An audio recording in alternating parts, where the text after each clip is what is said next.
Hello and welcome to today's episode of Filling the Gap, your one-stop shop for Pacers Gap Year coverage. I'm your host, Andrew Schreiner, and today we are breaking down the Pacers' last two games against the Suns and Raptors. Now, I want to start with my apologies for not having a video up after the Phoenix game. You may notice this video looks just a little bit different. I'm recording with my phone this time because I have tried recording videos following the Suns and then now following the Raptors games on my laptop, and my recording software keeps crashing. I don't know what the issue is, but we're pivoting. So here I am breaking down both games, and it actually is okay to do both in one, I think, here, because there are quite a few similarities. Both were losses. The Pacers fell to the Suns 133-98, and the game was not close late. They were outscored by 8 in the first quarter, 10 in the second quarter, 4 in the third, and then they only managed to put up 14 points in the fourth quarter. That one, it was never really much of a game, as Devin Booker and Dillon Brooks both went for over 30. And then against Toronto, things were a little closer, only outscored by 3 in the first quarter, 6 in the second, 7 in the third, but still ultimately not much of a game as they went into the fourth, and they lost that one 129-111. Now, in both games, I actually think you saw some decent performances from some of the starters. Nembhard and Siakam in particular looked good both nights. But what I want to talk about today, rather than going over the details of both losses, one, because it's starting to get a little repetitive, and two, a little depressing.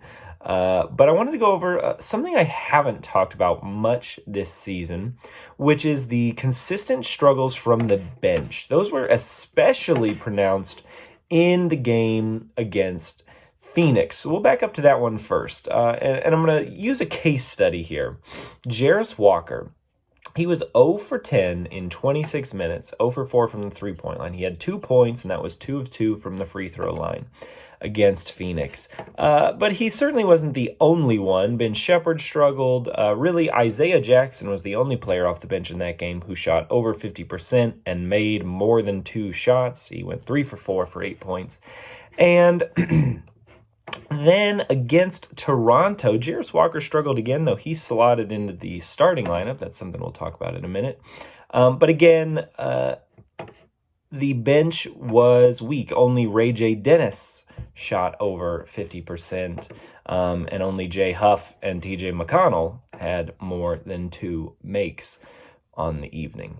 And so I wanted to talk about a couple reasons why I think the bench is struggling beyond just the rash of injuries that has happened in the early part of the season here, though that is a big factor as well. But both are injury related in that they come back to the Tyrese Halliburton injury. And so him being out has affected the rotation of this team from previous years that I think is really causing the bench to struggle, and the bench was a strength of this team, right? We heard over the last 2 years constantly, every time watching a game, the commentary team is talking about the depth, the pace they're able to play at because of the depth. Rick going 10 or 11 off the bench in the playoffs when rosters usually shrink to 8 or 9 on a night playing. But I wanted to, so with Tyrese not playing this season, the first part or effect of that I want to talk about is with Pascal Siakam. So he is obviously flourishing this year. He's having a great year individually. He's been asked to do a lot. He's delivering on a night in, night out basis. But his minutes, though the totals are fairly similar, it's a little higher than last year. His minutes are coming differently. So he was usually one of the first, if not the first, to be subbed last season. We'd see Toppin come in, maybe alongside McConnell or Mathurin. Siakam would go to the bench 4 or 5 minutes into the game, and then he would return for the last 4-ish minutes of the first quarter, play a long stretch the end of the first, beginning of the second, with the second unit. Now, he was obviously an offensive leader for that second unit and was able to take a lot of pressure off of the other bench players, like guys like McConnell, Mathurin, Walker, Shepherd, and he could create shots for them, or at least draw more attention, and they could get shots of their own against weaker defenders. What's happening now is Siakam, he is occasionally playing the end of the first quarter, and as the quarters start to get away from them, Rick will occasionally put him back in. But he's playing longer stretches with the starters, and then longer stretches at the end of the half. And so he's spending less time with the bench. And so more responsibility is falling to players like Ben Sheppard and Jarace Walker to create. Now, each of them have had decent games this season, but those have been starting. And with the Pacers, with their rotation, they don't play that many more minutes with the starters, but I think you can see that Siakam effect, that having them being the second, third, even fourth, maybe in the case of Sheppard, option, allows them a lot, gives them an easier time to create their shots. So that's kind of the first way that Siakam's minutes, his role in the rotation has changed. And so even though he individually is performing well, that is causing others to struggle. And then the second thing that Halliburton's injury has done is that it's brought Mathurin into the starting lineup. Now, obviously, he hasn't even been in the starting lineup due to the injury for the last 8 games, I think. And so, but what we even saw the bench struggling a little bit early on. And I do think that Mathurin's absence is a big part of that. Obviously, he was a 16-point per game scorer last year. Some of those were 30 games starting, 30-ish early on in the season. But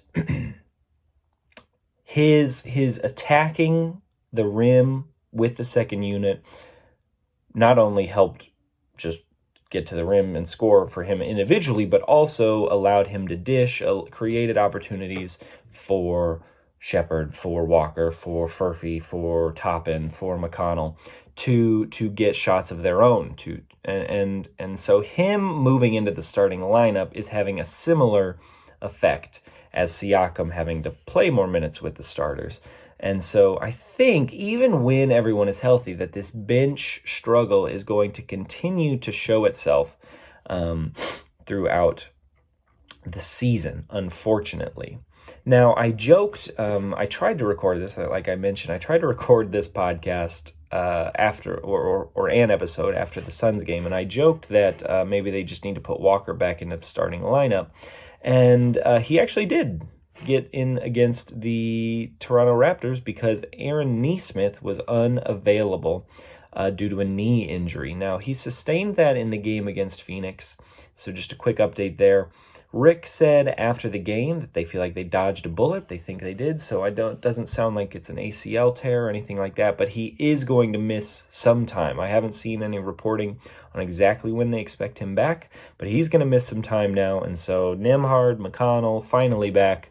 Now Nesmith is out. He joins Mathurin and company on the bench, which is really unfortunate because he was starting to find himself. He was starting to turn in some pretty good performances over the last couple of games, even though he struggled early on in the season.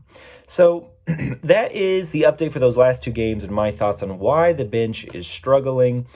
Next up, the Pacers have the Pistons, their first look at their division rivals. That will be Monday night. Tip is at 7 o'clock, I believe. That game is in Detroit. The Pacers have this little 1-game getaway to Detroit before they return to Gainbridge. So I will be back, hopefully, barring technical issues, again, with a breakdown of the Detroit Pacers matchup. And I will see you next time. Thanks for watching.